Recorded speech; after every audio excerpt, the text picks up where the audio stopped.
Hey guys, Jonah here, and I'm back in the pub. Well, I'm back in the Love Pub from the Beer 52, and we're in Wales, boyo.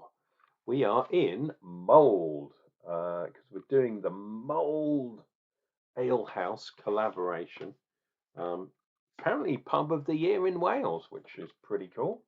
But their collaboration, unsurprisingly, with Polly's, because I think they're based in Mould as well. We'll have a look on the address, but I think they're both from Mould. You don't really want mouldy beer. Well, maybe you do. I don't know. If it's as good as Polly's is. There we go. Mould Ale House.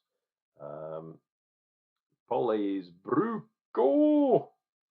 Let's have a look. Yeah, Mould. Mould Flintshire. CH7. CH Chester. Is that in Wales? I don't know. Anyway, apparently Mould is in Wales. We've got Collab Stout. Oh, look at that. It says the malts. The XPA, chocolate malt, dark roasted crystal, some black. Guess that's black malt. The hops are Cascade, 6.5. And oh my God, there is, Jesus, there's a literal essay on here, which goes into a huge amount of detail. And it even talks about Mould Ale House, which is kind of cool. And it even said, I don't know if you read that bottom sentence there, that the Mould Tap Room, because they're both in Mould, and if it's called Mould, I'm sure it's a small place, was their unofficial tap room for the brewery. And that makes perfect sense to me, unlike this hat that I'm wearing in the wintertime. But unfortunately, the barnet has gone, apart from going bald as a coot, and I said coot there, yeah, my barnet has gone all funky and like hair hat. Don't know why that is because I haven't been out today, but yeah, my God, nutter. So, wearing my hat, it's a summer hat. Got some hops up there, they're a bit dry now, and a feather in there. I do have my tulip glass, which does hold a 440. But it depends how big the head is. If we've got a big head, might have to do a second pouring. Actually, I reckon. Is there any? Oh, there is still a little bit left in there. And something I've forgotten to do in the last couple of videos is this. And I don't know why. I always used to do this, and then I've forgotten the last two. Boom. As you can see, there is a good finger plus head, and that looks proper. It looks nice and dark. What would you call that? Sort of mocha head. Let's go for that. Some big bubbles and some little bubbles, which is a nice mix. And it's a proper dark colour. Let's check right at the bottom. No, that is a proper stout all the way down, which is cool. Interesting. We're getting a bit of coffee, which I haven't had in the last couple of beers, but I'm getting a bit of a sweet kind of taste. So it's like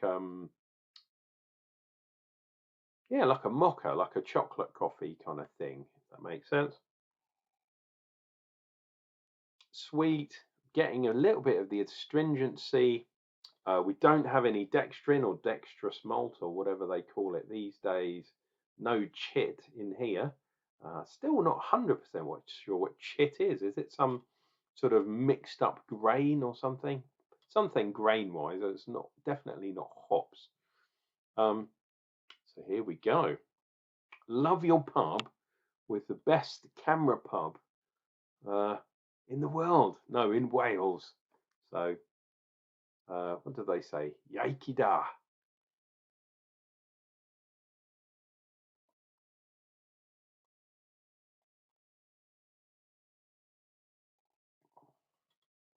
Oh, wow. That is quite, yeah, it hits you in the face up front. Astringency, smokiness, which is good. There's a bit of leather there too. Then there's the roast. Not so much coffee flavour on the mouth. The roast is there, but it's not like a roasted coffee. It's like a roasted malt, which is exactly what it is. That head has fast disappeared, and it's only leaving the merest morsel of alliteration.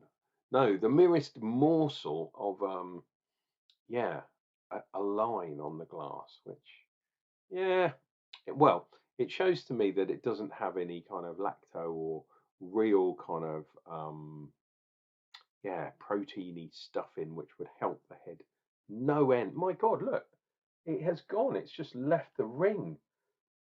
Pardon me. Well carbonated though, which is good. Maybe it's the alcohol too. 6% beer. I have noticed that the stronger beers, the imperials, those sort of stouts, tend to be a lot sweeter, and they stick to your lips, but they also stick the head to the side of the glass, which is maybe a function of adding left unfermented sugars left in the beer. How about that? Going for some more.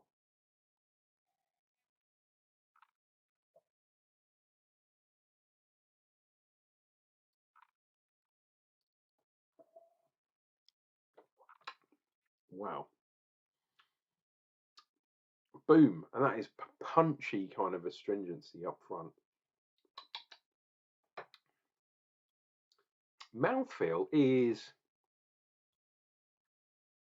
I was going to say thin, but it's not. It's kind of average, average thin, somewhere in between those. North, northwest, or northeast west, whatever it is.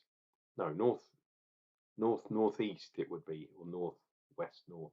Oh, what is it? I don't know. You can see I don't know where I'm going with this beer review, but that's the way on this channel. It all goes pear-shaped very quickly, and half the time you're thinking, what the hell's he talking about?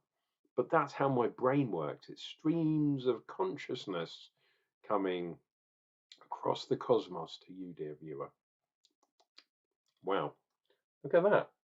The original line up here, the tide line, has, and then there's what it used to look like. It's like a pencil shaving now. Might even go to a propelling pencil, you know, a draftsman's pencil line. My God, you'll have to start putting on your monocle to see that bad boy.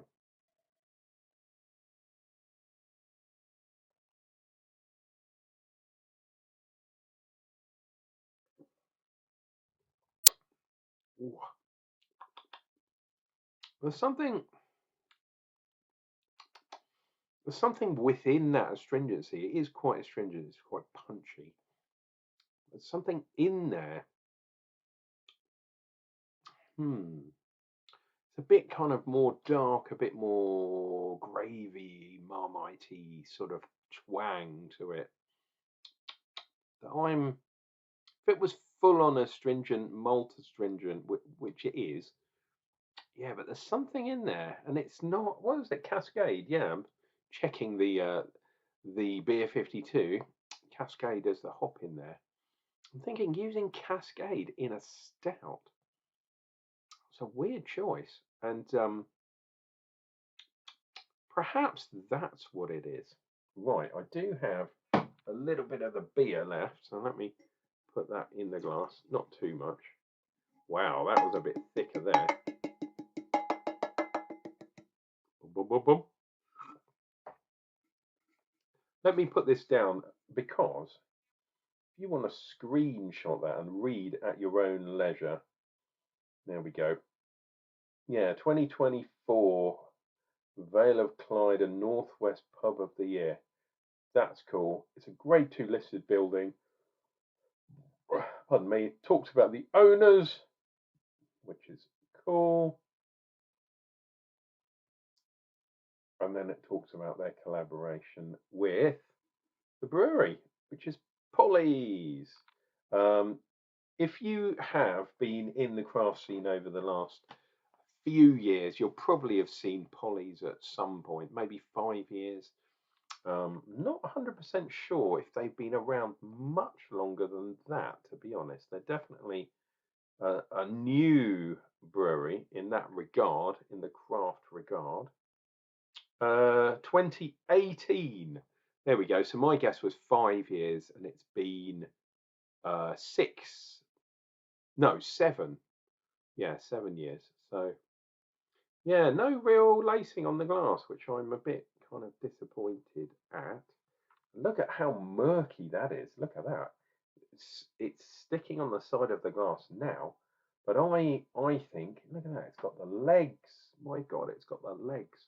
But I think that was purely from stuff that was left right at the bottom of that can.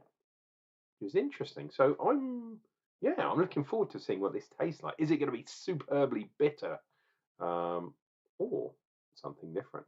Let's find out.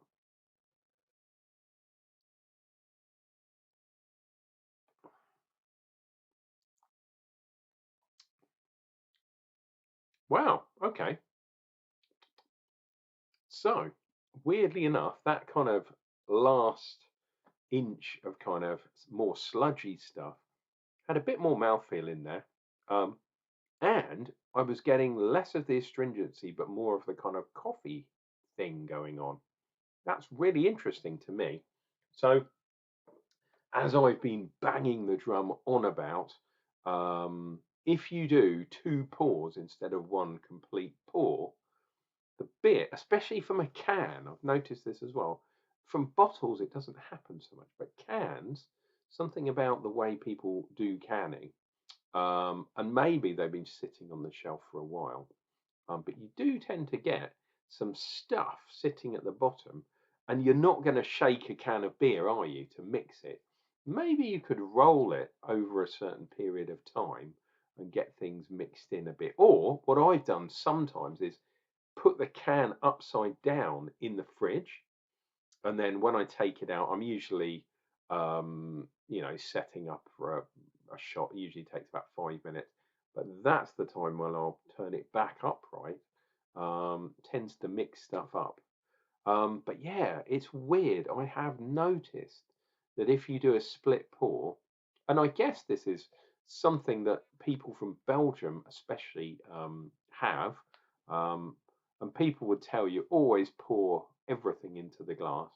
But some people, especially when you've got a small tasting glass, not mentioning any names, you'll do one pour, drink, and then the second pour, and they taste totally different. It is absolutely insane. You don't get that with draft or cask, um, unless you're drinking. Yeah, cask cider tends to do it because cider's got a longer shelf life than normal cask ales, and that gnarly bit right at the bottom of the cask. Oh, people people fight in pubs over that. The last pint offer. Yeah, because it's like gnarly as anything. Anyway, you don't get that kind of banter on any other brewing channel. There's Polly's teamed up with their tap room, basically the Mould Ale House. Um, yeah, collaboration beer, really cool. Take care of yourselves, dear viewer. Take care of each other. I'll be back. I'll be back with another beer real soon.